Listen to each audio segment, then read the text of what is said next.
Episode 11. All right. These have now been released Yeah, to this the is the public. first one that we actually have to be serious about. Yeah, I actually we know they're going to be released. I haven't put a down payment on my yacht already. Oh, what size did you go with, Kyle? Well, I didn't want to go, too extreme, so I just went with a 150 footer. Mm-hmm. So almost as big as the submarine we're on. Almost. And I went to the bank. I was looking to buy a house, and they heard I was on the podcast, and they just asked how much money I wanted. I asked for $1.5 million.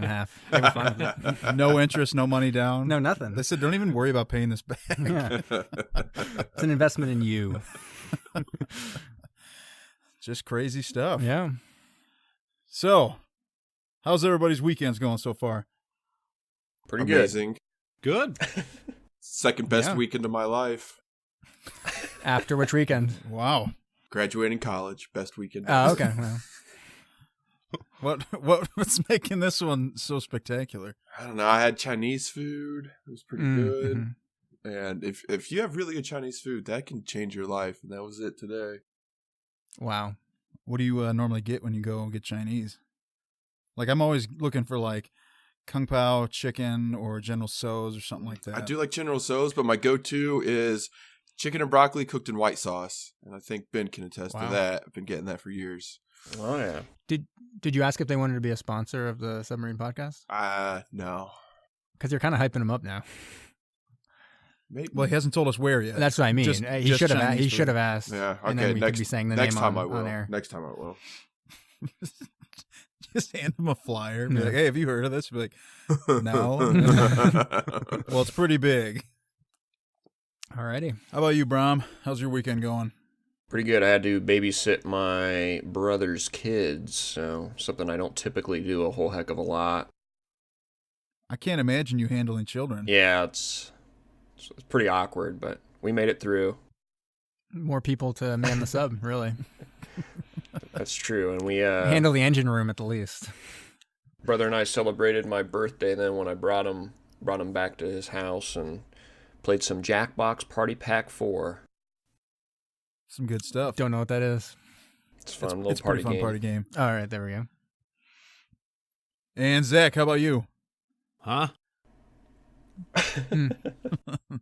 All right, cool weekend. Yeah, No, it's been I agree good. with Zach. That's basically my weekend too. Hung out with the girlfriend. We saw Game Night with some friends. That was a funny movie. Went to a board game bar, which was fun. So we drank and played board games. They just got a ton of board games sitting out. Yeah, it was called Roll20. And then went to Hibachi last night, which is really good. So Nice. really good What weekend. do you like to get there? I like getting swordfish. I got the cheapest thing, the chicken. So Well, still solid. although it was kind of an interesting situation. We went in there late, and I was sitting there around the table, and the entire table was filled, and they only had one person working everything. So it was just this one chef who was just going around to every single other table. So like normally when you go to Hibachi, they do all that fancy stuff, spin the knives, throw the stuff in your mouth, the volcano, all that. Yeah. He wasn't doing any of that. He literally was just walking around to every single one, just cooking and walking to the next one, cooking, going to the next one. He looked beat. Oh, so he wasn't. I thought he was like just the guy for your table, which I'm used to, but he was working every Yeah. table in the Yeah. restaurant. Yeah. It was he was moving. He earned that 5%. I would think you tip. have to be, man. 5%. If they didn't throw food at you, he doesn't get the good tip. Something to keep in mind for our futuristic sub that we eventually buy. Maybe we want a hibachi grill with a chef on there as well. Would be badass. There we go. I think so. On Probably, the cruise ship yeah. submarine, there's Yeah. a hibachi grill. For sure. I mean, obviously on the cruise ship submarine. How are you not going to have a hibachi? Oh, man. All right. That was all thrilling, but I think maybe we should get into the dive. Dive the sub. Here we go. We're diving deeper. Let's Liking dive the deeper gimmicks. into this movie. What began as an innocent conversation among friends would soon spiral out of control and later be referred to by future generations as the eighth wonder of the modern world. Mac East, Second Floor Studios, takes you on the journey of your lifetime as your captains, Alex the Thoughtful, Jamie the Brain, Kyle El Capitan, and Zach the Backbone present Submersion.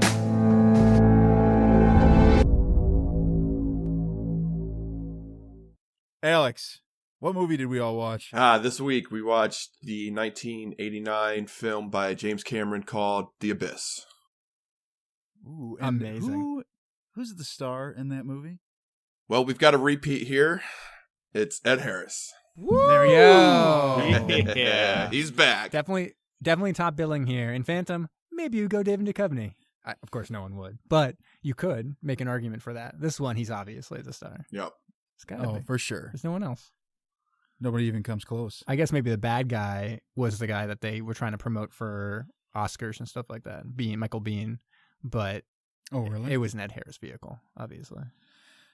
Yes, it All was. right.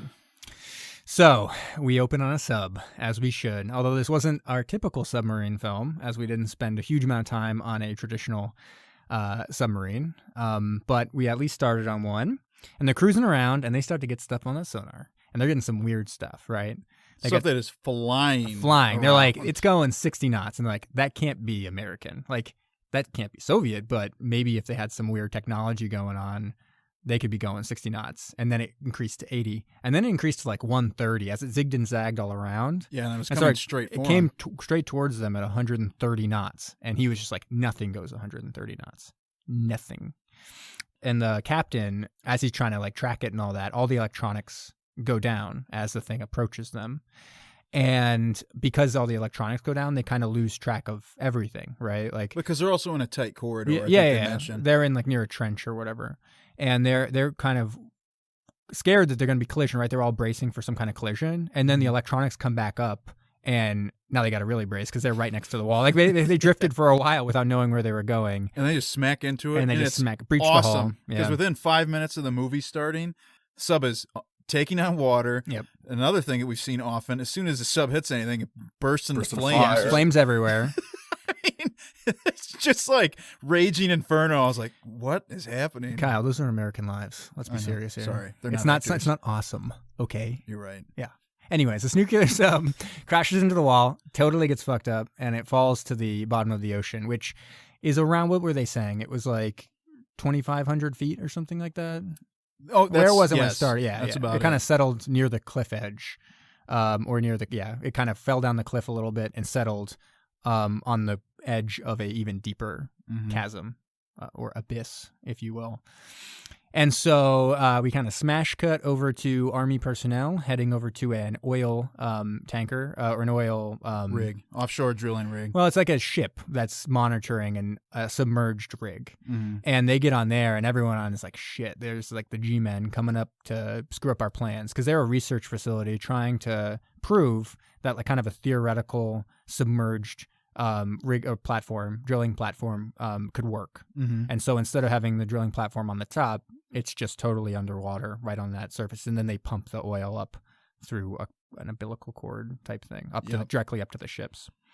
And so they get up there, and basically the person who's running that whole thing for the oil company is like, yeah, no problem. We could definitely help with salvaging the salvage mission of trying to find survivors of this sub disaster. And everyone else, all the scientists and stuff, this woman, Lindsay, Mhm. she is like the person who designed all this stuff, and she's like pissed, obviously. She's Right. like, you're using my baby, or all the people who are supposed to be running my baby and the thing that I designed to go on this mission that has nothing to do with proving its worth, Right. and you're going to screw it up.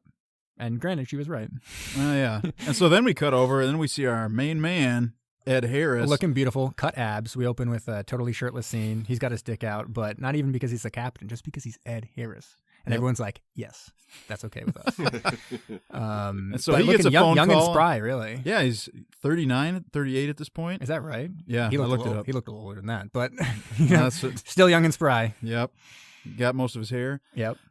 So he gets a phone call and it's basically like, all right, we got to take this whole crew and we got to go help find the submarine. Yeah. But he's kind of, upset. He's like, we are oil workers. We don't have experience, salvaging submarines. It's basically Armageddon. It's the exact same plot of Armageddon, except like instead of being in outer space, they're 3 miles under the ocean or whatever. It's like, we're oil drillers. We can't do this. And they're like, well, you better. And then eventually it's like, we're the only ones who can do this. It's like, that's true. Yes. But this came out before Armageddon. That's yeah. They probably watched this and were like, we need to get Ed Harris in here now. And they're like, well, he's a little too old. It's like, well, find someone who just like that. Bruce Willis, get in here. You're also bald. You can do this. And so he's a little pissed. He doesn't love the fact that these SEALs are going to come down there and mess his crew, but he agrees because he's beholden to this oil company.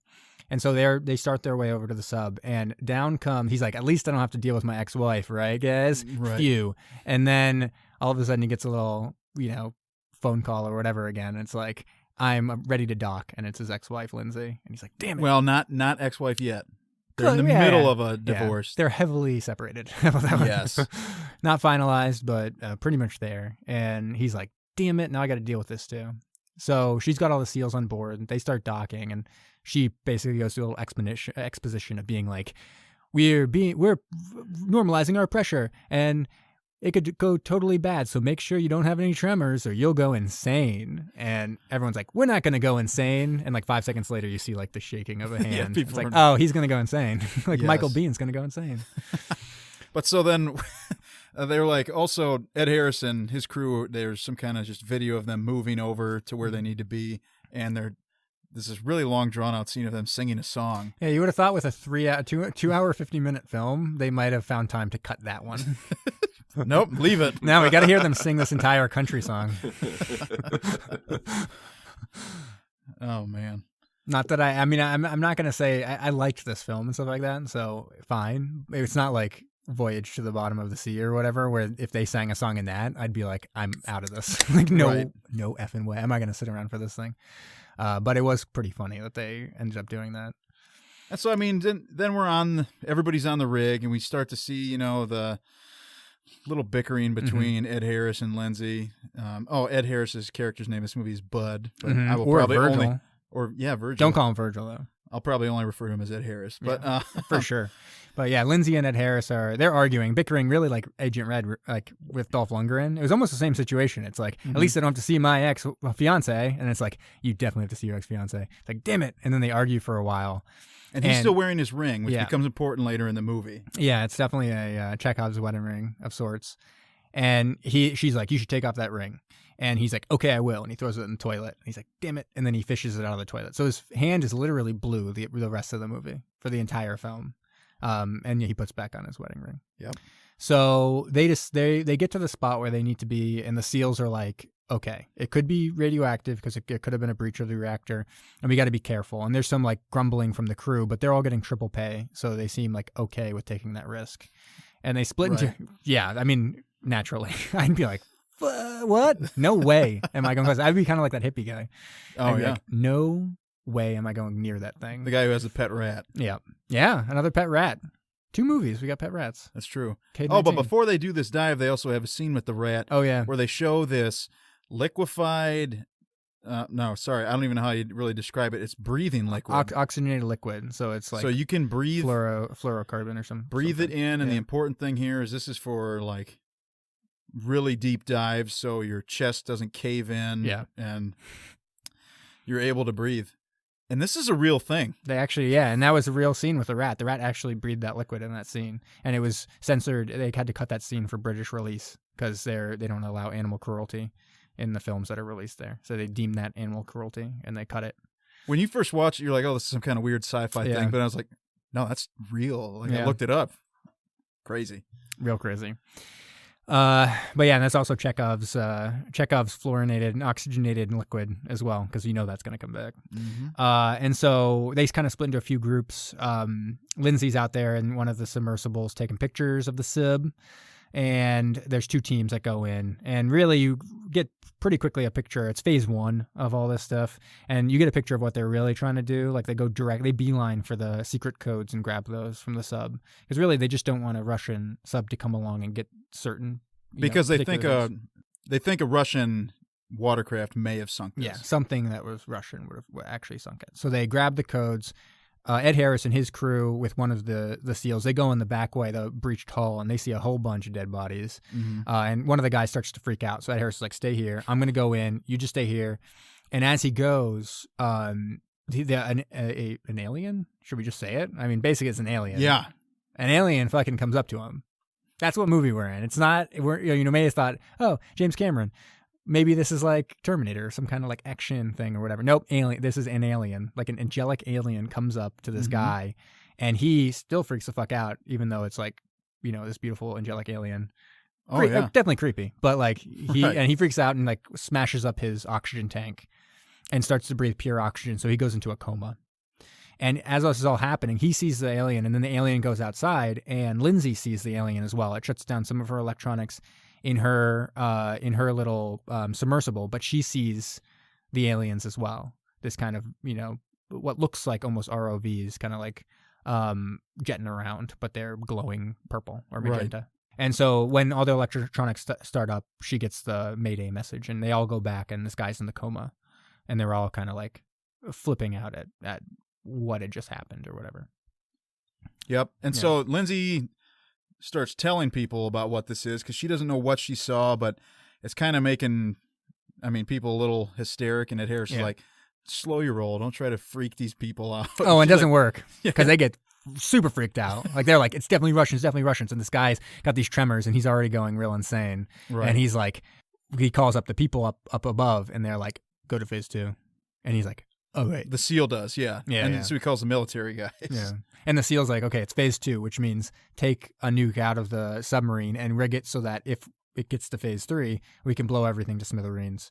Mm-hmm. And so they, without permission, take the submersible out.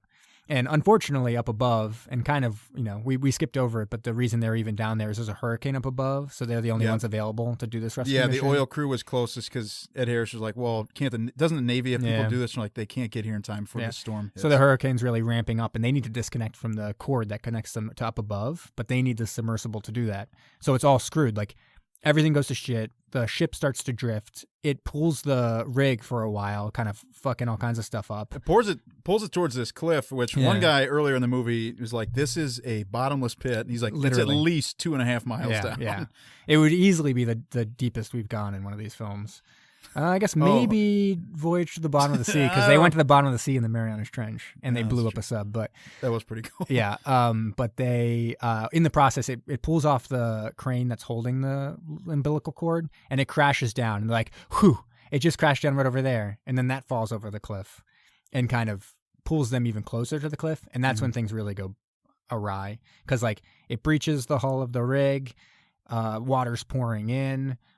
Fires start up all over the place. People are getting hit with doors that are exploding. Doors are closing on people and trapping them in there, so they're dying. Ed Harris almost gets trapped, but he sticks his finger in there. And he's got that tungsten carbide ring or whatever it is. Whatever the fuck it is. That was really huge. The strongest and biggest wedding ring you've ever seen. It may as well had like a gauntlet that he wore. I was like, this is my wedding gauntlet, as he stuck it into this door. I would have loved that. It's supposed to hold water from the deepest part of the ocean out. It's like, this is insane. And so then he's like, you got to cut the cords. I cut the cords in the motor, and he's able to push his way through and survive. And they kind of close off everywhere, and they have this kind of small area of the rig that the survivors are in. And it's basically like hippie guy, a couple of the kind of divers and stuff like that, Ed Harris, his wife, and then the SEALs.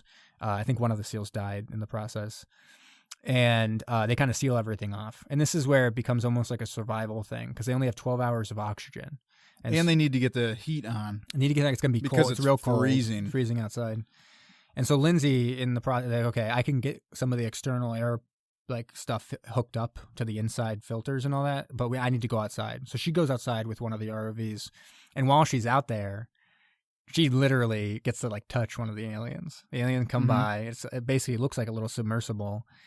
It also looks kind of like a dick. I mean, we don't have too many dicks in this one. Ed Harris had it in the beginning, but then he's like, I'm going to put this away. Don't worry about it. The SEALs are here. I can keep it in my pants until they're gone.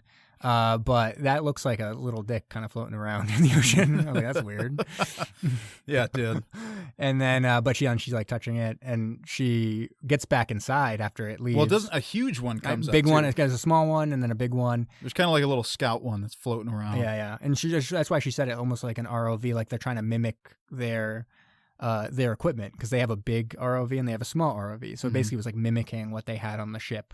And so she gets back inside and it's like, guys, there's legitimately aliens here. And she's like, leaps straight there. She's like, they're aliens from outer space and they are down here and I am interacting with them and they're beautiful. And you guys can all fuck off because we shouldn't blow these things out of the water. Right. And the seals are like, we're going to blow that out of the water. Well, yeah, because they're all starting to lose their mind. Well, the main guy's really losing his mind. As she's describing these aliens, he's literally like cutting himself with a knife. Oh my gosh! He's Yeah, just, it was like, cutting crazy. himself. I was like, what the fuck is that? Slicing pieces of his arm off. Yeah, and Yeah. I think when you see him, I think he like 8 or 9 cuts in. Yep. Like, whoa. Yep. And so they start to mess with the bomb again.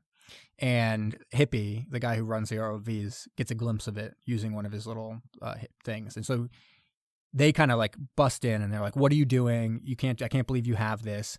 But like Ed Harris kind of cools everything down. It's like, we can't go too crazy here because he is clearly crazy. Like he is He has a suffering. nuclear bomb. Yeah, he is suffering from pressure-induced psychosis. Like we cannot, make him do something drastic here. So please, slow your roll. We'll take care of this. And so she and Hippie decide on a plan that they're going to hook up the little ROV, Little Geek. Mhm. Or no, Big Geek. I think it's a little geek. I don't know. It's either Little Geek or Big Geek. It's a big question. We should figure this out. Right, Let's yeah. spend the next 15 minutes discussing whether it's Little Geek or Big Geek. Yeah. And so they decide to hook it up to go all the way down into the bottom. And he's like, it can't even survive going down there. This is pointless. But she wants to get some video of the alien so that she can prove it and it's not Russian and like not to worry about it. And It's of course, just an alien. Don't worry about yeah, it. and of course the seals, the insane seal is like watching this on a TV. It's like, Yes. okay, well, that sucks. Yeah. And so he's like, we have no more contact with above. The hurricane's hit. They're out of contact. Unilateral It's on us. Yeah, unilateral decision. Phase 3. Fucking phase 3. And the other guy's like, are you sure? And he's like, you gotta listen to me. I'm totally insane. He's like, that's true. Good point. Totally insane. I should follow you. And But then- also, before they lost contact Yeah. with up top, there was all sorts of crazy Oh, yeah. things going on Tensions- with Russia yeah, and tensions US were definitely ratcheting up. at this because point. U.S. blamed Russia for this sub going down. Russia's like, we don't have anything to do with it. And then a Russian ship got hit by another ship. Yeah, because in the waters are super rough. And so Yeah. basically, like, I mean, it's World War III. They said it's a Yeah. Cuban Missile Crisis type situation up there. yeah, things are about to go down. Right. And so he's like, okay, it's on us. We better get this going. So they grab some guns and they're basically like, fuck all y'all. Let's get in this room. All you have to eat or drink is Coca-Cola, delicious Coca-Cola. You can definitely have some delicious Coca-Cola. I think there's probably some Sprite products in there too. Like, don't worry about it. Oh, and maybe Powerades. Yeah. And so they go in there and they're trapped in there. And she's trying to like convince the other guy who's actually wavering. The guy one of the seals is like wavering, like, you're insane. We shouldn't do this. Mm-hmm. He's trying to convince him. He's like, I think it's working. I think it's working. And at that moment, the guy who's in the coma comes out of the coma and kind of frees them. And he's like, oh, I just assumed I had seen an angel and died. But when I woke up, I realized I hadn't.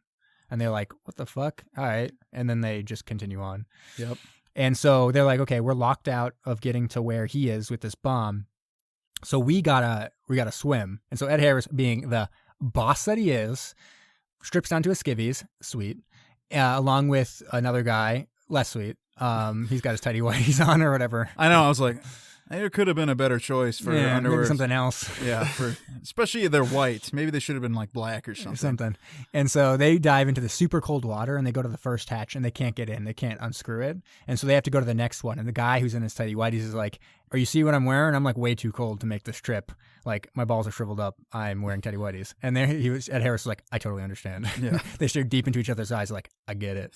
And then so Ed Harris Kisses him goodbye. yeah, and then dives and swims to the next hatch, which is the moon pool, which Yeah. is where they launch all the like giant Submersibles, submersibles from. And so he kind of like, almost like Predator, like he kind of swims up into there and sees the crazy guy just kind of like playing with a chain, Yes. as you are wont to do when you're insane, I guess. But I mean, this would be very hard what he was trying to do because he's trying to stay super quiet Yep. while you're swimming around and soaking wet. Yeah. And super cold. He's like shaking like a leaf. Don't know how you do it. Yeah. So he gets out there and he's like, I'm going to totally fuck this guy up. And so he gets behind him with a wrench or something, a piece of pipe. Mhm. And then he's like, oh, I'm going to grab the gun. And he tries to grab the gun and the guy like spins around because he's a trained killer and shoots him, goes to shoot him, and there's no bullets. And the guy who, the SEAL who seemed like he was wavering reveals that he had pulled out the the clip from the gun. So he kind of saves Ed Harris's life in that case. Oh yeah. Yeah. And at that point, after the guy pulls the trigger, Ed Harris just takes that pipe and wham. Yeah. And there's a big fight scene here. Yeah, it's a big old fight scene. Ed Harris gets a few licks in, but the other guy's really punching him a whole bunch in the face. And but then the guy in the tidy whities comes in and punches the guy and punches him out. Kind of, but then the guy gets up and it's fine. Yeah, but also during this, he was able to release the other little ROV with the warhead on it, so it's going to take off and it's headed straight for the alien mothership. Well, where they think it is. Yeah. And so, well, no, he's able. He doesn't release it. He gets into the submersible and escapes. Oh shoot! Yeah, he does. Yeah. So as they're going to get everyone, able to access the moon pool again because they think they've knocked him out, he kind of wakes up and gets into the submersible and takes off with the bomb attached to the submersible. Right. And Ed Harris, like the boss that he is, I think they're going to say that a lot, like the boss that he fucking is, he gets in a scuba suit and starts swimming after them. Yes. Yeah. Chasing the sub.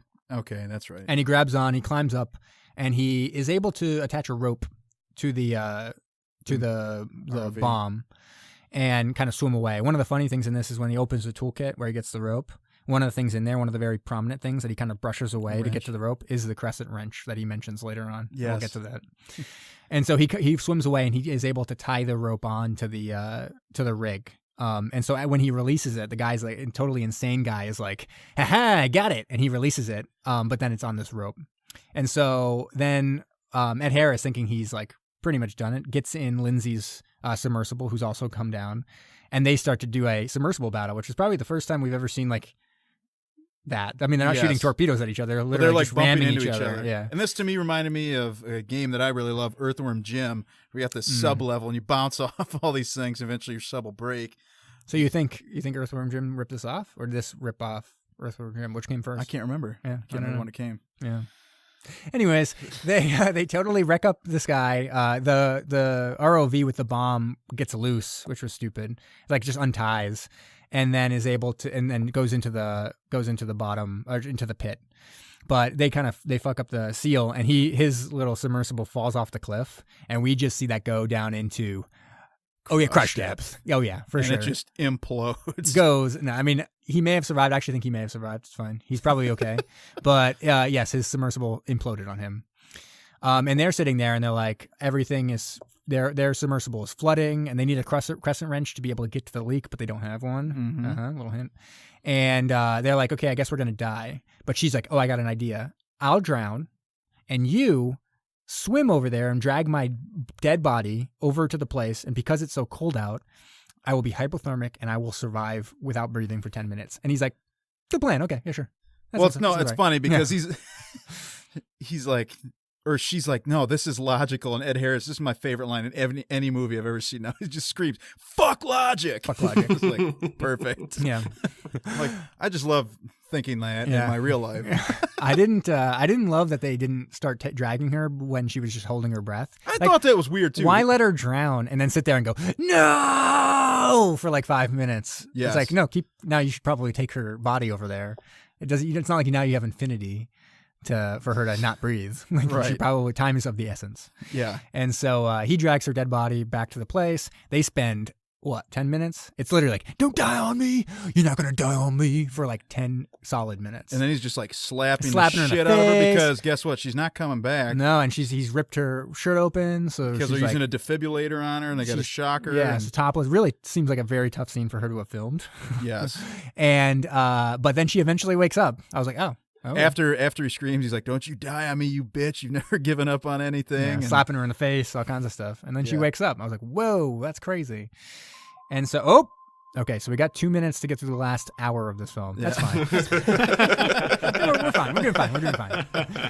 I mean, in a real movie, in a different movie, they would have ended it here, right? You think? Well, they would have still had the bomb tied up, and then this would have been the end, kind of. They've stopped the bomb, they've saved her life, and blah blah blah. Anyways, he needs to go down and diffuse this bomb. So he gets into the suit with all the liquid in it, the breathing liquid. Yeah, and he starts to breathe, and he can't talk, so he's like typing. It's basically like texting, but way back when. Right. He's like, I'm not a very good typer, and sometimes it like actually looked like typing. He was like U instead of a YOU. I was like, holy shit, he's inventing texting. He is. I was waiting for an emoji to pop up.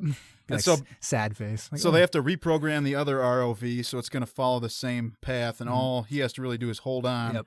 and he's super weighted down. So as soon as he goes off that cliff, he is going to drop like Yeah. a rock. And they have a really long sequence where they're kind of just like trying to talk to him so that he can survive. Because even the ROV that's taking him totally implodes. Yeah, because he's down at like over 18,000 feet and dropping Yeah. still. I mean, Easily the furthest we've gone where they've definitely noted how deep they were. I'm not even sure we could ever get deeper than that. no. And so he's surviving somehow, and he's able to text with them a little bit, kind of say that he's doing okay. And they send down the instructions, and he's able to disarm the bomb. Yep. Disarms the bomb. And he's sitting there. He's basically like, time to die, death day, birthday kind of. Yeah, he's like, I knew this was a one-way ticket. Yeah. And he's like, okay, everyone else, suicide pact, right? Yeah. And they were like, what?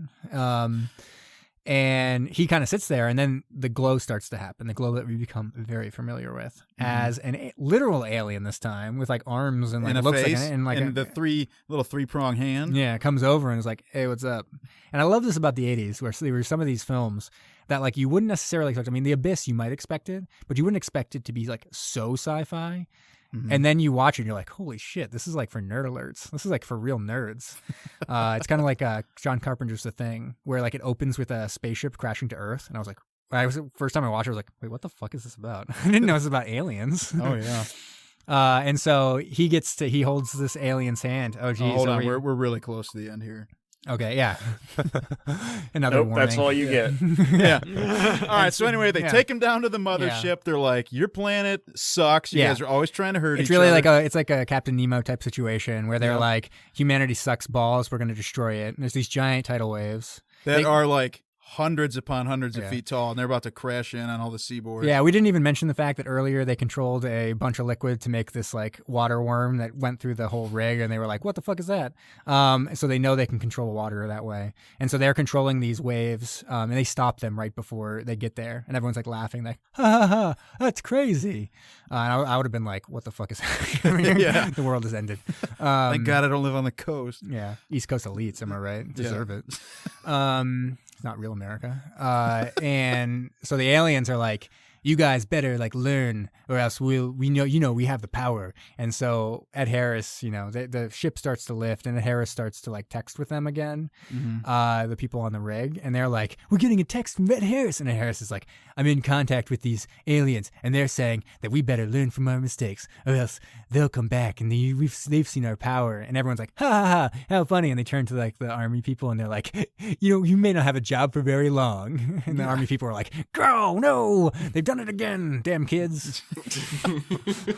And so then, like, the mothership ascends and brings Harris up walks the in. whole rig, and Yeah. Ed Harris walks out. And then guess what? Doesn't really seem like he's gonna be getting a divorce anymore. Because they were smooching. Oh yeah. And in my cut of this movie, it was actually 3 hours, 10 minutes long, because I had 20 minutes of much more than smooching. You better believe it. That's the Abyss. All right.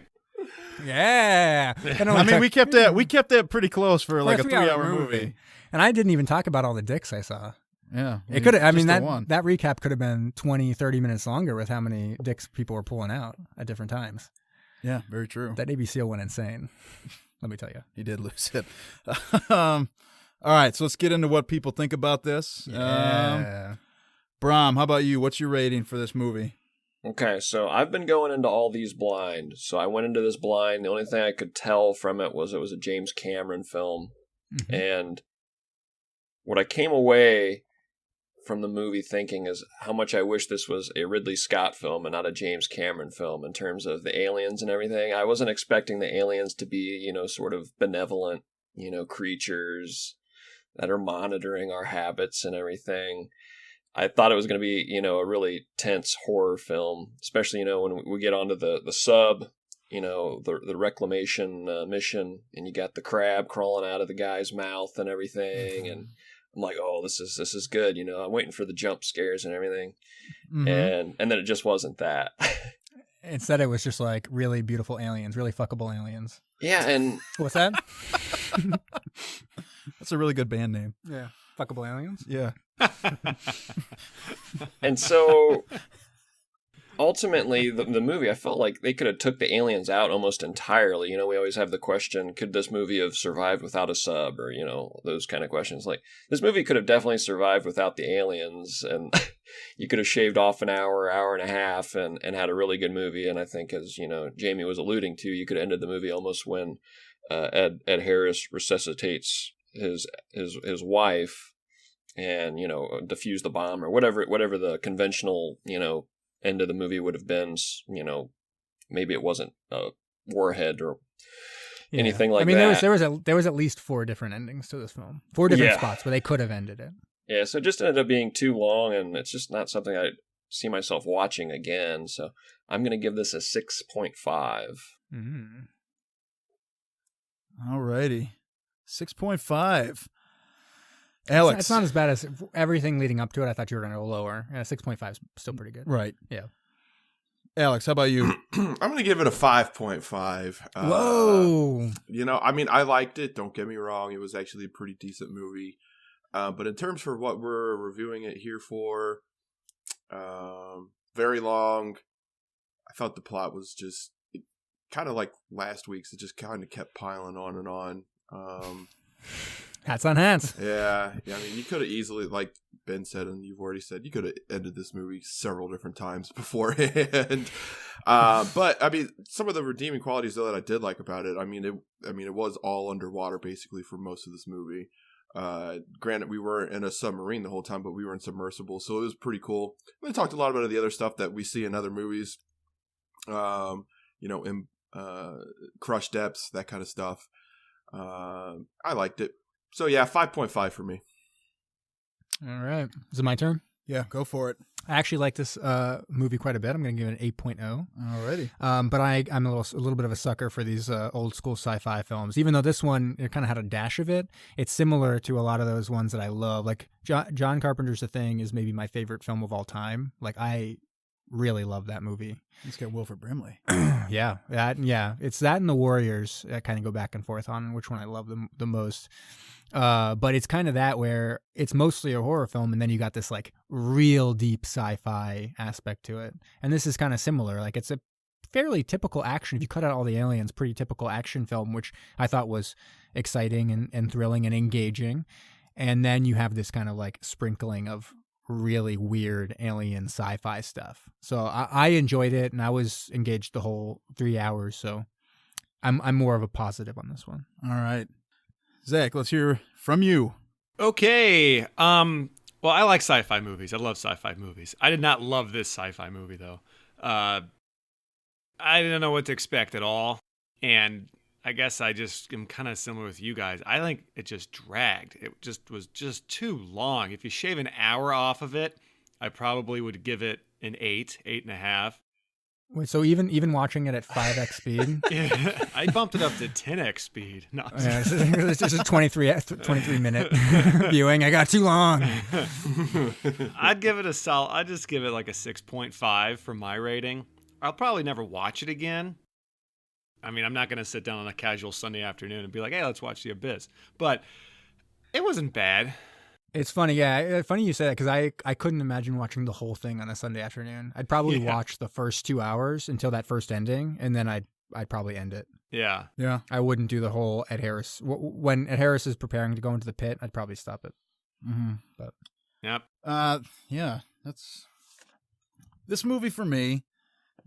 I did enjoy it, but like we said, I think it went on very long. I thought the movie, as well as many other people, found the movie to be very visually appealing. Mm-hmm. Like, the effects were great. It even won an Oscar for like best visuals. Yeah, certainly. If you had told me that it was made in 1999, I don't think I would have necessarily been like, oh, it looks. I mean, I would have been like, oh, that still looks pretty cool. So it's a bit kind of like 10 years ahead of its time. Yes, and really paved the road for things like T2 with the metal water monster. Yeah. And other things. Oh, definitely. Of that nature. And I mean, just like all the underwater scenes, I thought were really good. It did drag. I think some things could have been shortened up a little bit. That's James Cameron. But at the same time, it's James Cameron. At the same time, like, you got complete closure. Yeah. Well, I guess we could have seen more after, Maybe they got back to the mainland, but make it a 5-hour movie. Right. But yeah, when aliens and humans are coexisting and breeding. Yeah, exactly. I was gonna say romance. The next yes. one's a romantic comedy. I'm gonna have to go with like a 7.25 inch sub on this one. Get that extra 4th inch. Yeah. You're like, you know what? I'm almost full when you got to the 7 inches of the sub, and I you're was like, give me that little bit. no, now I'm definitely full. Yeah. You basically tasted a little bit of that alien part. You're like, no, I'm good. Actually, I realize I'm full now. There were some things. I mean, I guess I wasn't really certain. Like when Ed Harris is going down to like what is he at, like 27,000 feet or whatever? Yeah, miles. Yeah, literally miles. You see the submersible, the little ROV, like blow up. Yep. His light blows up. Yep. I know he's got the liquid in the helmet. Sure, but it's not all throughout his entire suit, is it?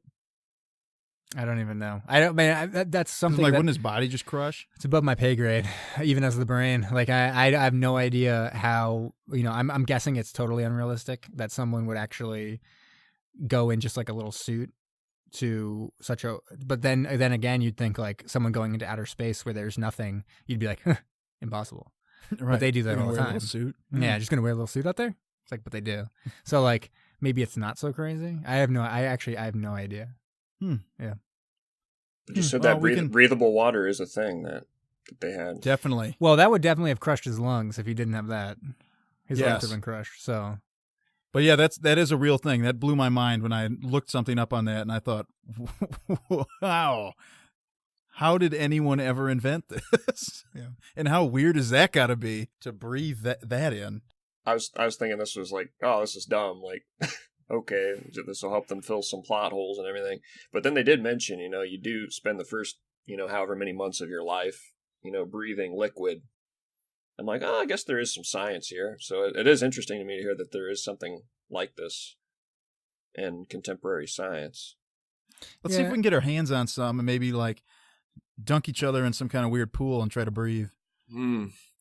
Liquid breathing challenge or whatever. We challenge our listeners to also breathe with oxygenated fluoridation. Yeah, have them mail in first. stuff to the show for us.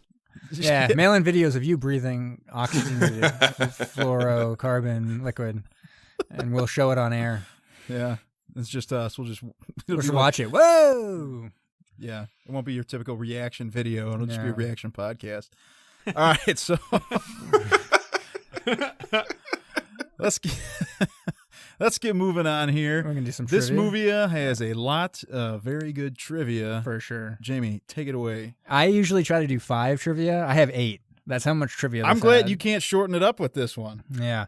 So, so this most of the trivia actually is about how terrible the production of this was. Like, it was really rough on everyone. You think like James Cameron really works with actors multiple times, like Arnold Schwarzenegger, Sigourney Weaver, and people like that. They're in multiple films of his, but there's really not too many repeats for The Abyss, and there's a reason for that, and it's because of how tough and rigorous the production was for this. There's no actor repeats, right? It's No, just all yeah, like yeah. administrative or other Yeah, things. visual and stuff. Even a lot of the other people involved, it was kind of a weird production that way. So during underwater filming, Ed Harris almost drowned. While he was filming a scene, he had to hold his breath when they had that liquid in his helmet and get dragged along. And so he tried to give the safety signal, and they got hung up. The safety crew got hung up on a cable. And so luckily another crew was able to give the regulator on his way home that day. He broke down and cried. And there was a bunch of reports even during the filming that he basically wasn't going to be promoting the film, which turned out not to be true. He did promote the film, but he didn't. He said in a couple interviews that he would, after the film was released, he was not going to talk about it anymore. Okay. And that turned out to be true. He's only talked about it 2 times, I think, since The Abyss was filmed. One was for a documentary, Under Pressure, Making the Abyss, which was a 1993 documentary. So a few years later, he did do interviews for that. Mm-hmm. And then he did one for another, recently, I think, for another interview. And then the Lindsay, Mary Elizabeth Mastrantonio, she also had a mental and emotional breakdown during the filming of this, particularly for her resuscitation scene, which they kept on doing retake after retake, to the point where the scene where Ed Harris actually screams like, no, or whatever. He screams like, you're not going to die on me. He's actually screaming to empty air because she had walked off set. Really? Mm-hmm. And so, And wasn't he actually like during this? Wasn't he actually slapping her right in the face? And it's like super hard. Yeah. And she's topless, which is like not a fun thing to be for an actress, I'm sure. Right. And she's doing it in a very like stressful situation as well. She's getting slapped and stuff like that. It's just not fun. Yep. So she also had a lot of trouble with it. Pretty much everyone had trouble with it. They were in this like weird darkened pool. They had put like a tarp over it with a bunch of like light, these dark balls they put on top of pools to make it dark underneath. So it was basically you were in complete darkness if the lights were off underwater, which can be disorienting. Wow. So they were like emotionally strained. And then, as we talked about, real oxygenated fluorocarbon fluid was used for the rat breathing scene. And so they had to cut that a couple times for different releases because some countries do not allow animal cruelty, and they deem that animal cruelty. Although they, fought back against the claims that 5 rats died. No rats died in the filming of the film. They did breathe fluid, but they did not die. Yeah. For all you rat haters, sorry. Yeah. I think you might have just tore into one of Zach's facts. Maybe. Shut that down. 5,000 rats died in the beginning of the film. Just threw that rat out the window. That film was not in the script. They were just trying to kill rats. Zach fact. So the scene with the water tentacle, which we barely talked about, it was written so that it could be removed because they didn't know how it was going to turn out. And they filmed it. It was the first scene they filmed, and they were just looking at like a water hose when they were filming the scene. Because they had no idea if it could be done or how it would look, and they used industrial light and magic to do it. And so after it turned out fairly well, I would say, given the look in this film from 1989, It looked really good. He used it in the next one, Terminator 2. Oh, is that the scene where like the guy's head stretches or something? Yeah, exactly. Yeah, we know a lot of the bad guy in that one. And then James Cameron wanted Orson Scott Card, famous sci-fi writer, to write the book based on a film, and he did. Ooh. So he actually made the book, and he wrote 5 chapters which preceded the action of the film before the film actually started going. Okay. So the actors, Ed Harris and stuff, could actually read like background stories written by like one of the most famous On their writers. characters? And Yeah. Oh, wow. So they used that to develop their characters. Did he finish the entire book? He did. It's released. You can get it. Oh. You can read it. He said working with James Cameron on that was one of the worst experiences of his life, which seems to be a theme with James Cameron. Yeah, with this movie. Yeah. At the end, you may have noticed Captain Kid Brewer Jr. Had a in memory of or thanks to notation at the end. He was one of the characters in the film. He killed himself before the film was released, and he had been part of James Cameron. I mean, he'd also been in James Cameron's first directorial venture, Piranha Part 2: The Spawning. And yeah, so there'd been misreporting that he had died in a diving accident because he was actually a semi-professional diver, Okay. but he actually had killed himself. This is a kind of a funny one. I wanted to add this. This was probably one I could have cut. But Ed Harris, because of his strict diet, demanded cabbage as a snack during filming, which caused lots of problems, let me tell you. To the point where one time he farted in his suit, and it was so bad that he actually puked in the suit. No. And they had to service him and clean it out. It took them hours, and they lost all kind of filming time. And James Cameron was pissed at him. Well, that reminds me of you guys see, I can't remember which Jackass movie it is, but they have that suit where they got the funnel and it goes into like a mask that Steve-O or somebody's wearing. Yep. And everybody just starts like vomiting when they put that on. So that was Ed Harris. That's actually how Jackass started. They were following Ed Harris's career, and they were like, we got to do all these things. Yeah. Before you know it, we're going to be the next ones. Yeah. So this was filmed on a $70 million budget. It was the one of the most expensive films of all time at the time that it filmed. Although James Cameron has claimed that it wasn't so much. I think he's kept it around $45 million, but by all accounts, it was actually $70 million. They went way over budget. They were budgeted for $40 million. And then James Cameron had 2 choices for Bun Brigman. They were Ed Harris and Jeff Bridges. So I don't know. I think they're both pretty good choices, but Ed Harris, obviously the best choice. I think so. So, but since, we're talking about James Cameron and all that, let's see if there's any other choices that might have made sense. Oh. So let's think about the Terminator. What do you think of Arnold Schwarzenegger? No. Not Not going to work in this one? No. Especially when they're like, you can't take out this Navy SEAL. He's a killing machine. You're like, wait, have you met me? I'm fucking Arnold literally Schwarzenegger. killed Predator. He would say, "I'll be back" way too many times in this movie. All right. So he also filmed Alien. What about Sigourney Weaver? What are we thinking?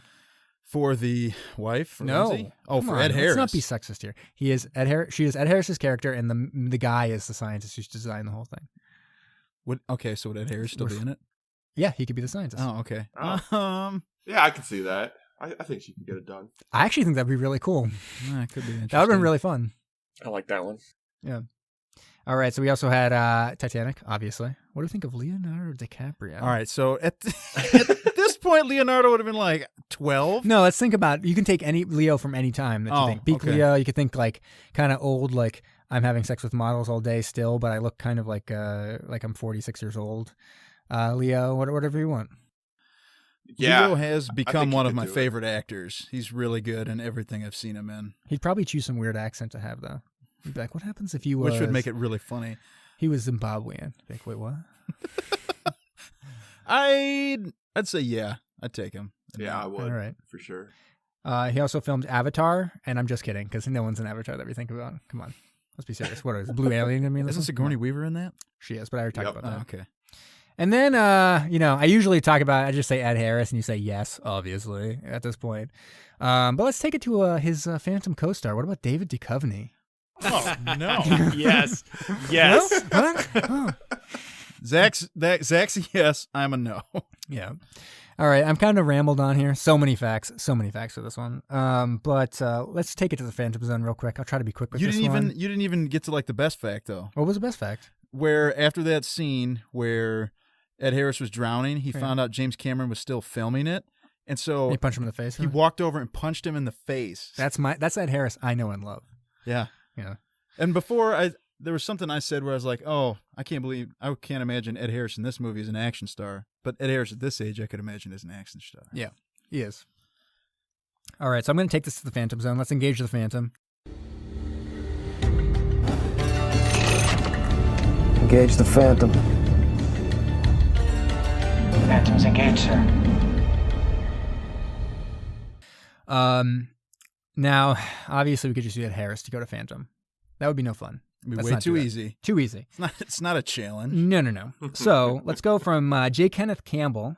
He's DeMarco in this film. And he was also the bad guy in a film called Operation Delta Force 2, Mayday. So the second in the Operation Delta Force classic series that everyone knows and loves.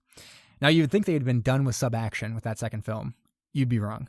Because the third Operation Delta Force also was about submarines. Operation Delta Force 3, Clear Target, also had Gavin Hood in it, who was in both of those in the series. Now, in that third film was Mac McKinney. He was in Clear Target. He also became, weirdly, the main character of the fourth in that series. He just switched characters in the fourth Operation Delta Force and became the main character. Love it. Whatever. But he was a soldier on a bridge in Godzilla, the 1998 film.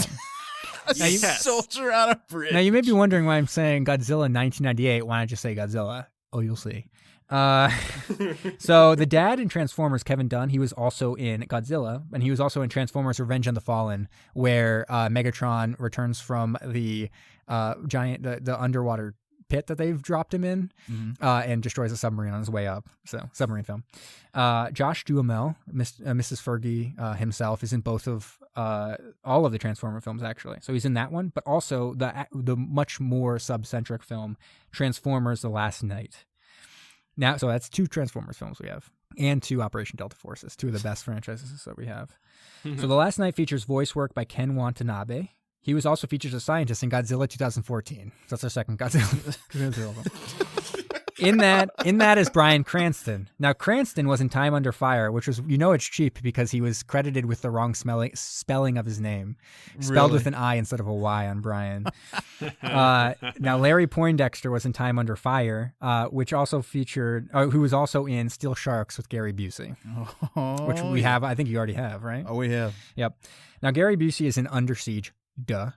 And but that also features Glenn Morshower, who you probably know as Landry's dad from Friday Night Lights, or maybe from the 24 series. And he was also in the Michael Bay film Pearl Harbor, which we know that there was a midget-class sub, a little person class sub, for firing the first shots. Not what they're called in the sub world. Or whatever.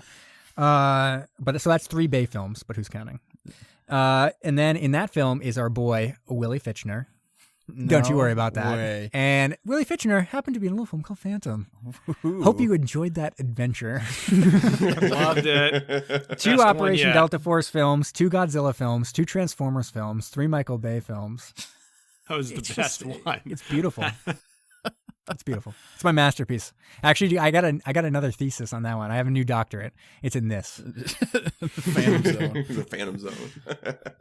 Just submit that to like some kind of journal. Yeah. See what'll happen. Yeah, Phantom Zone. Big look. I've linked every sub movie to Ed Harris's The Phantom. Every single sub movie can be linked to another sub movie. Don't worry about it. That's simply amazing. Now I'm tired. We'll let Jamie rest up real quick. Hey, let's smoke a cigarette over here. Hold on. Yeah. And I'm going to take you guys into subs worldwide. Woo! It's subs world wide. And so I went with, after hearing some of Alex's news from the other week, I was like, oh, I haven't done a Chinese sub yet. Why don't I do a Chinese sub? And Alex said that Japan was able to discover it because the sub was so loud. So I was like, well, maybe it's this new type of sub, but it's not this sub that I did. So this is the Chinese Type 094 submarine, also known as the Jin class. It's a ballistic missile submarine, and there's not a whole heck of a lot known about them because they're a little more secretive with their military technology, sharing with the U.S. and the world. So these were first spotted by satellite imagery in 2006 at a Chinese submarine base. I would try to pronounce the name of the base, but I would probably sound like I'm doing something offensive. Yeah, so pretty offensive, probably. I'll just say that. There's 4 of them currently in operation as of 2015, and they're looking to have up to 8 by 2020. So there's probably more in operation right now. And these subs are mainly used as a nuclear deterrent, much like those French submarines I talked about before. They carry 12 JL-2 missiles that have 4 nuclear warheads on them.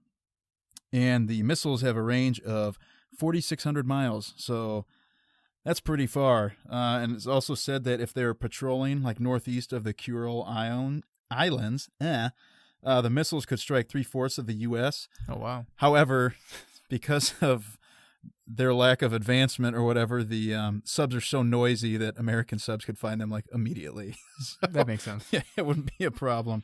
So they got 6 torpedo tubes, 442 feet long. When they're submerged, they can go greater than 20 knots. It's pretty good. Yeah, It's not bad for, we hear the U.S. ones and the Russian ones. They go pretty fast, They do. but it's pretty good for not the U.S. or the Russians. Right. Yeah. And so these things are as noisy as Russian subs from the 70s. Oh, wow. So I thought that this was going to be the one that was discovered, but I guess it was like the class before that was, Wait, discovered by did Japan. you say this was? This is the one that was discovered by Japan. This was not. Sorry, for some reason I thought you were saying that it was a Japanese sub. I was like, wait, what? No. It's Okay. a Chinese one. Okay. So that's it for subs worldwide. This one's a little more secretive. Try to do some digging. Just let me know if you find anything on this one. Yeah, maybe our listeners in China can send us some top secret documents. Or maybe you probably shouldn't. We don't Yeah. want you getting into trouble.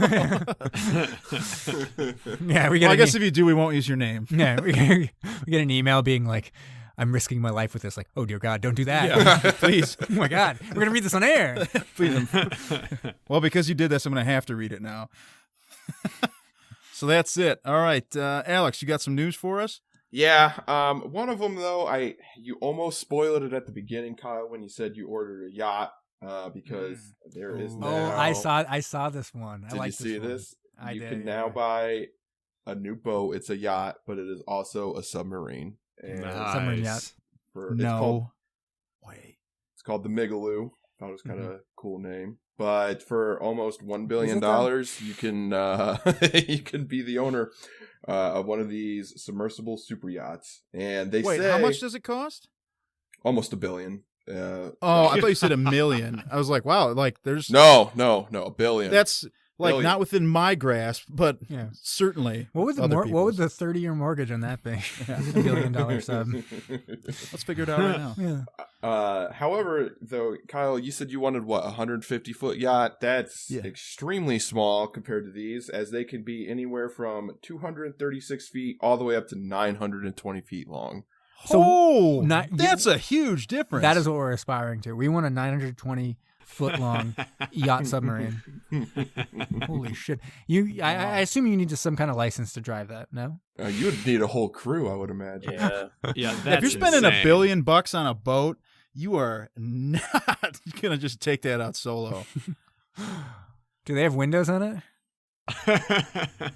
I would imagine so. Do they have a Someplace. wood-burning fireplace? I don't know how. I didn't get into all $1 those details, but Yeah. No windows. Do they have a do they have a machine torpedo machine gun? They probably don't have torpedoes, no, right? probably get one added. Yeah, probably on the black market or whatever, dark web. It's Cool. an add-on. I'll talk to my guy. You actually putting it in a mortgage calculator? Yeah, I'm figuring it out right now for $1 billion sub. My God. That's just Oh, why does it keep doing that? That's fine. Don't worry ridiculous. about it. It's fine. So the next article It's that I good. have That's a- though. That's $10 billion. Sorry, we're doing this mortgage. Oh, it would okay. cost Yeah, you no, go ahead. Yeah. with a down payment of $50,000. Yeah, obviously. Sorry. Where'd it go? 50,000. Just to say, it doesn't matter what the down payment is. Your mortgage is going to be the same at this point. And we'll do a mortgage of interest rate of 3.5%. Wow, that's low. Or no, that's just 35%. Oh, sorry, 3.5. This thing keeps screwing up. That's 3.5. That's perfect. Right there. 3.5. Oh yeah. It would cost you about $4.5 million a Looks month. like 4.5 million. Yeah, Man. Not horrible. doable with Well, this podcast. I Well, can if we afford get the one down now, we payment. can stretch out. We got way more than 30 years on us. Oh yeah. Well, the only problem is that we have a suicide pact for when we stop doing this podcast, which could be literally any time, and then we all die. It could be tomorrow. Then what happens to the mortgage?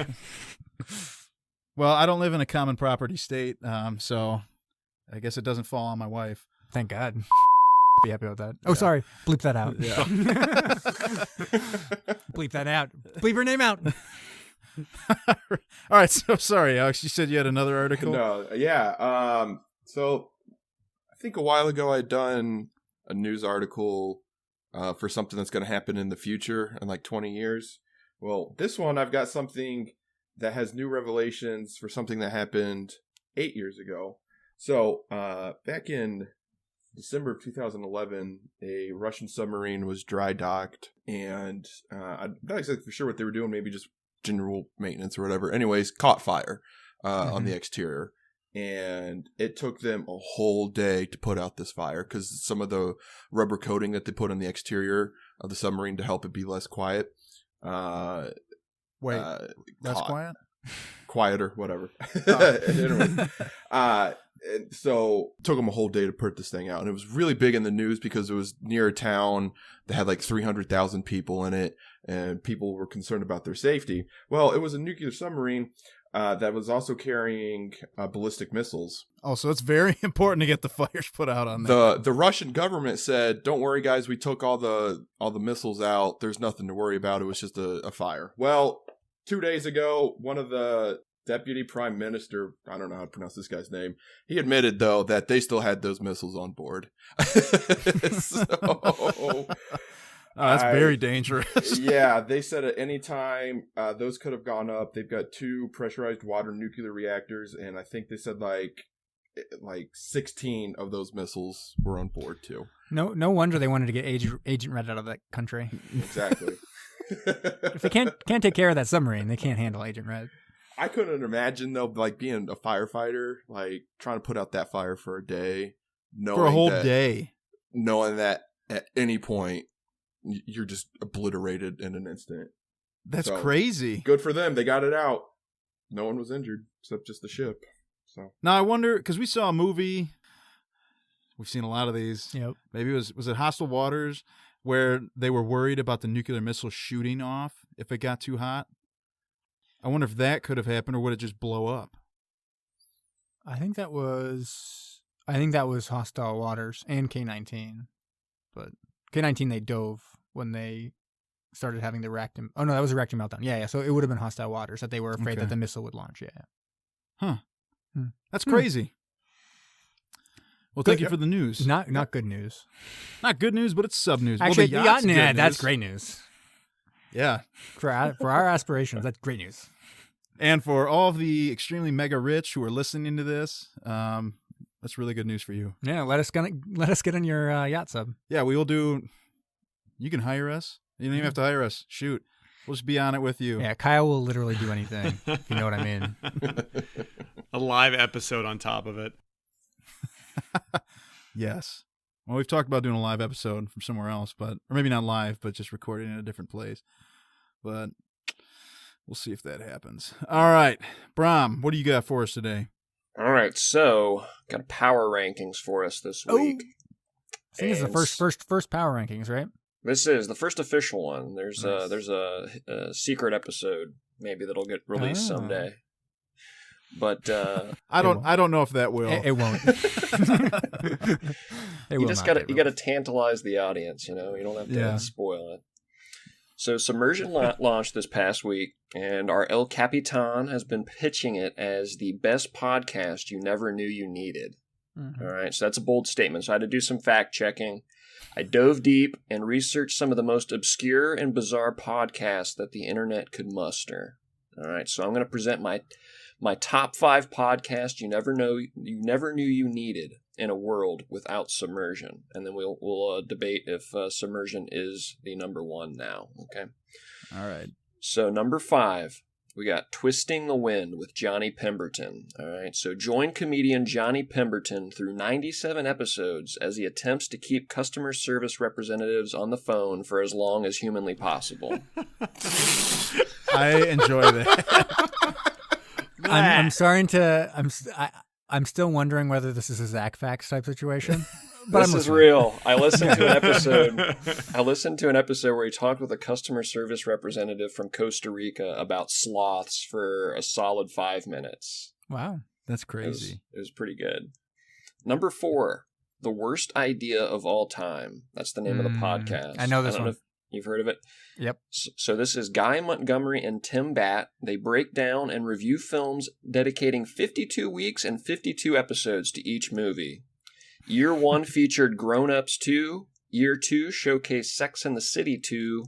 And now they are a few months into Year 3, where they're discussing the movie We Are Your Friends, which is a lukewarm received Zac Efron drama. That was the one about him being an EDM music guy or whatever. They spend a year on each movie. Yeah. Each movie, yeah. Grown Ups 2 is no doubt one of the worst films I've ever seen in my life. So watching it for 52 weeks straight seems like straight torture. How long are these episodes? I think they're like an hour. Between half an hour to an hour. Yeah. Wow. Oh, goodness. Wow. Every week they watch it. That is dedication. Our format's wrong. No. There's one even worse than that coming up here. Okay. Let's go. Let's go 3. Number 3, The 3 Virtues by the TTV Guys. Join host Masonic and our circulating panel of experts as they dissect the Lego Bionicle, figures, kits, and films. Spanning 8 years. 8 years, the TTV Guys have produced over 300 episodes. Oh my God. And Kyle, you're going to like this. I listened to one. Their intro music is Time Consumer by Coheed and Cambria. No way. That's awesome. Yeah. Favorite band right there. Not a sponsor. No, but I got tickets to see them this summer. Oh, Taking Back Sunday? Oh, yeah. That's going to be good. Yeah, I saw that. I'd like to go see them. Number 2, though, speaking of 300 episodes as well, number 2 on my list is just a few weeks away from hitting their 300 episode mark as well. Number 2 is The Pen Addict. Join host Mike Hurley and Brad Dowdy as they break down and review writing implements from around the globe. God. Started to listen to one of their episodes. They were talking about a pen that costs them thousands of dollars and takes up to a year to manufacture. No way. Yes. Now, I thoroughly enjoy pens. Like, I have this really nice pen that I use. This is not it. Jamie's looking at a pen in my hand. This is a regular pen. This is a regular pen. But I got it for free. But I do have to order special refills that are like made in Germany. Jesus. I have to get them on Amazon. But that is hardcore. Wow. From somebody who enjoys a writing utensil, that is unrealistic. Maybe you could get on their podcast talking about. And if I showed them my pen, they'd be like, "Oh yeah, we know exactly like what this is. What probably make. Like, this is a garbage pen. Why would you ever use this?" I can't believe that gets beat. What's number 1? Number 1 is a talking cast. All right. Oh, a play on a talking cat. Yep, a cult favorite podcast that ran for 2 years between 2014 and 2015. It has a perfect 5-star score on iTunes with 20 ratings submitted. Each of the 84 half-hour-long episodes were dedicated to a different individual minute of the awful children's movie, A Talking Cat. Yeah. I've never seen A Talking Cat, but it's Is that the one definitely with Kevin been on Spacey? No, that's 9 Lives. Oh. Come on, Kyle. Sorry. Get your head out of your ass. A Talking Cat is not a real movie, basically. Yeah. It looks terrible, and they spend a half hour on each individual 1-minute segment of the movie, and that becomes an episode. That's They start talking about background props and the color of the carpet and everything like that. All right, so Oh, goodness. I immediately have to change what I said. This is not the podcast people didn't know they needed. No. Well, maybe I don't know if other people need those ones or not, but they're there. Right. A Talking Cat, exclamation point, Oh. question mark, exclamation point. It's got a 2.5 on IMDb. Yeah, it's terrible. So that is my first power rankings for you guys. I You loved didn't it. even mention our season 2 Extreme Excursion, not yet on iTunes. And badmovietwins.com, my website, badmovietwins.com. Yes. It's not a podcast, but you could still have mentioned it. Jimmy's looking for advertisement. Any I see advertisement. that. Yeah. Ben, I loved it. That was great. Thank you Yeah, very that's- much. I'm amazed you. What did you even do to find those? I was like searching pretty much every variant of the word like bizarre podcast. That's pretty good. Yeah, thank you. All right. And then before we get into a listener question, why don't we have a few Zach facts? Oh, Zach Facts. So, Zach Facts for the movie The Abyss. Fact number 1. This is James Cameron's highest grossing film ever. Fact. That might be my favorite Zach fact. I can't even find this thing on Blu-ray, so I'm gonna Right? have to, Fact number 2. James Cameron originally had a sequel planned with Ed Harris and Mary Elizabeth coming back, but due to scheduling conflicts, he had to recast and he changed the title to Titanic. Hey, I could see that as a sequel. Well, I don't. Maybe there'd be some time traveling involved, but I'd watch it. Oh wait, I already. There was have. already time travel in Titanic, wasn't there? Oh, you're talking Yeah. about from. Okay, yeah. I From see the what you're saying. future. Right. Not from like just us missing the rest of Rose's life. Right. That's the question everybody really has. What happened to Rose? That's what happened. Like after she got to America. Rose's journey. The Abyss. Fact number 3: The Abyss is famous for filming in one continuous take. Wow, that's crazy.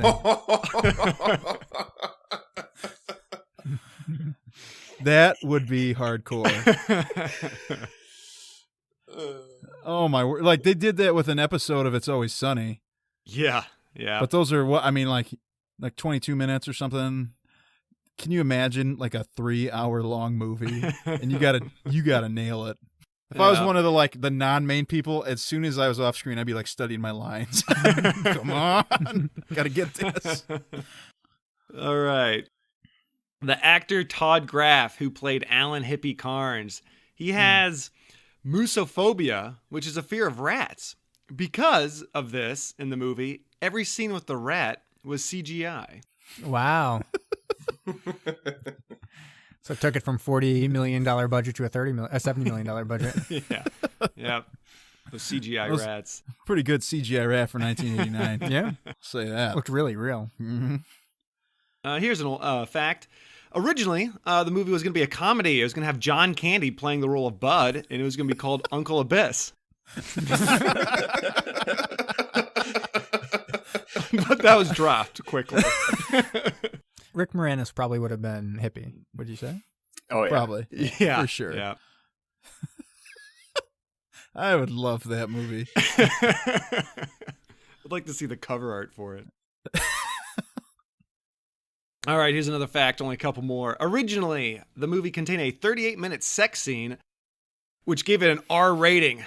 But in order to get it back to PG-13, they had to take it out.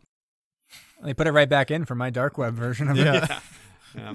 Yeah, Jamie got the original uncut. Oh yeah. Wow, 38 minutes. That's a good one. Mm-hmm. It didn't say who was in the sex scene though. Right. But I think could have been the guy in the from what I tidy-whities. saw, 28 minutes of it was Ed Harris crying, so a little awkward. Maybe like a performance issue, and then he's in the shower crying. Yeah. But then he gets out and he's totally Ed Harris, so don't worry about it. Yeah. Wait, so 38 minutes of that one continuous cut is a sex scene? Yeah. For sure. Physically demanding. This is leading to the Zach fact where everyone didn't know that it was all improvised, that no one knew it was actually being filmed. It was just James Cameron secretly filming everyone. This is actually like a Big Brother episode. Yeah. Oh man. Last fact. Here we go. Okay. The hardcover novelization of The Abyss by Orson Scott Card, which we talked about earlier, currently holds a 4.6 out of 5 stars on Amazon, with a first edition new version of the book selling for $1,300. That sounds like just like a real fact. Yeah, that sounds like it's real. Is that a real? Yes, that is an actual real fact. That's not a Zach fact. Get that non-Zach fact out of here. No, I like it though. If you sprinkle those in, I'll never know. Yeah, that's true. Yeah. I can tell. We'll start to believe it. Guys, what are you saying? Every fact is Zach fact's a fact. Come on. That's true. Sorry, all Zach facts are facts. Yeah, it's my favorite property of Zach facts. Is that truthfulness? And that's it. Wow, Awesome. I love I it. can't wait for that John Candy, rest in peace, remake. Uncle Who Abyss. could it be now? Who would it be now? It would be one of those other people from SNL or something.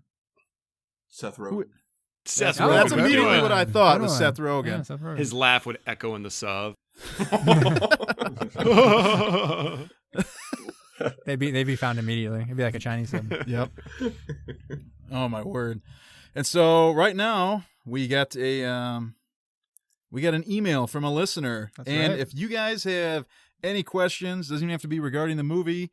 Particularly if it doesn't Just regard talk the to movie. us, please. Yeah, somebody just please get at us. Find us on Twitter, Facebook, whatever. And now it's time for a letter from listeners like you. Here it is. Longtime listener. In Star Trek Into Darkness, we see the USS Enterprise emerge from underwater in a dramatic violation of the Prime Directive. And he sent me a YouTube clip, which I've never seen this movie, so I was watching this totally out of context, and I was like, what on earth is going on? There's all these like indigenous people, and they're They're freaking chasing out. after him. Yeah, I know what you're talking about. Yeah. And so he says, this, by all accounts, makes the USS Enterprise at least temporarily some sort of submarine spaceship hybrid. What other submarine vehicle hybrids would you like to see in movies beyond the obvious submarine skateboard hybrid you Right. would use deftly to transition to skateboard podcast you're going to start? I'll take my answer off of the air. No, you're getting it on the air. So he says, P.S.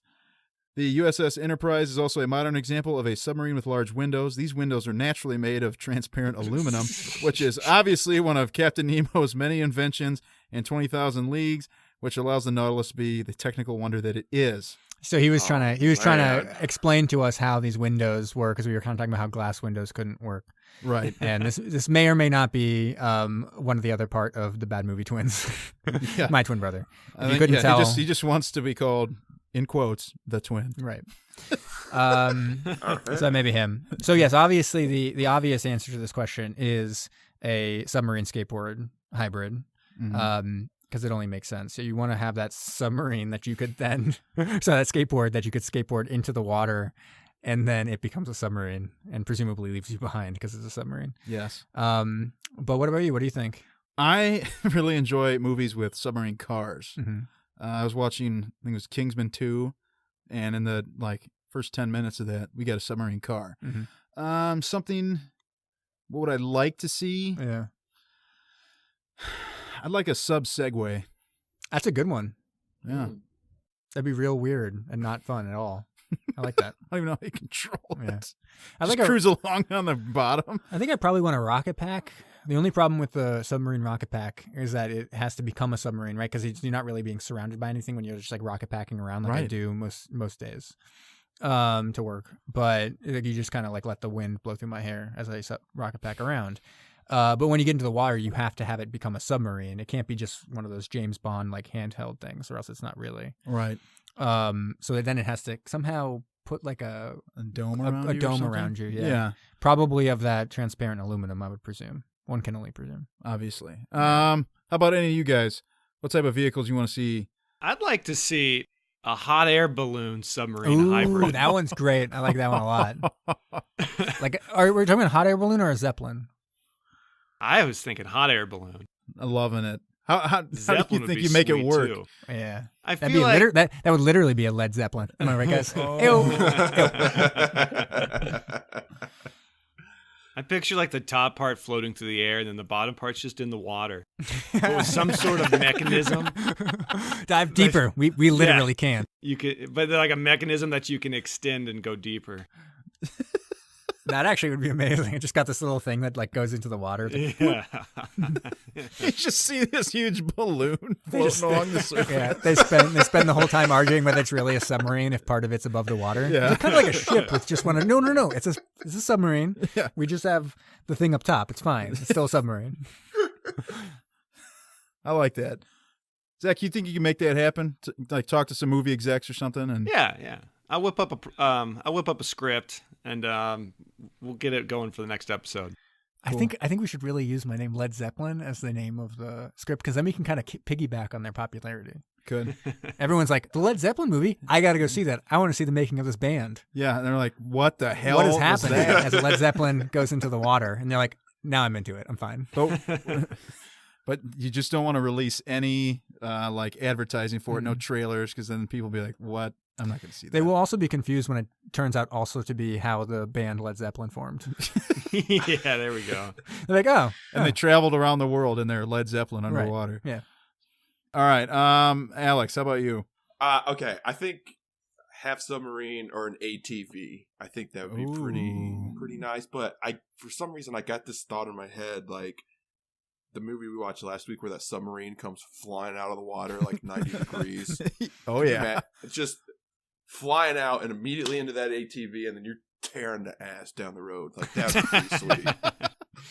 I do like that. That would be pretty awesome.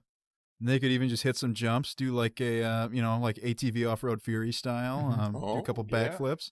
Yeah. Some heel clicks. Yeah. That's what they are, heel clickers. Yeah. I'd also love a horse submarine. If we're talking about, like, vehicles. I mean, they're kind of an older vehicle. Yes.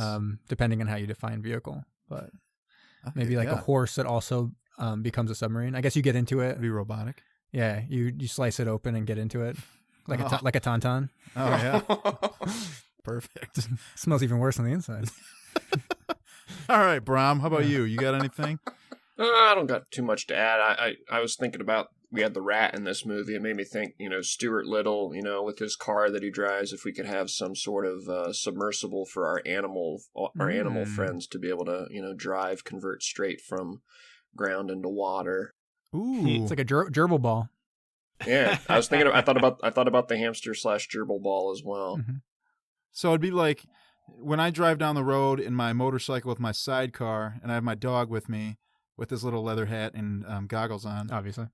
If that could turn into a submarine, or would he be driving his own? I think he could drive his own. Ooh, I don't know if I'd want my dog doing that. Right. I mean, that's you seem to have a lot of confidence in this. We can make it happen. All right. Perfect. All right, so that's The Abyss. I loved it. No one else seemed to love it as much as me, but that's fine. That's fine. I'm okay with that. I enjoyed it, and the reason I gave it a 6.5 is because I still think it was a good film. I can't give it, I can't knock it for not being a horror film like I was kind of hoping it was being set up for. So it's still good, just a little long. I think we definitely recommend it, as we recommend all movies, even Agent Red. I think people could find something in it that they like. Maybe not the entire thing, but something. Yeah. They could probably stop it at some point if they wanted to. All right. But then you don't get that full Ed Harris.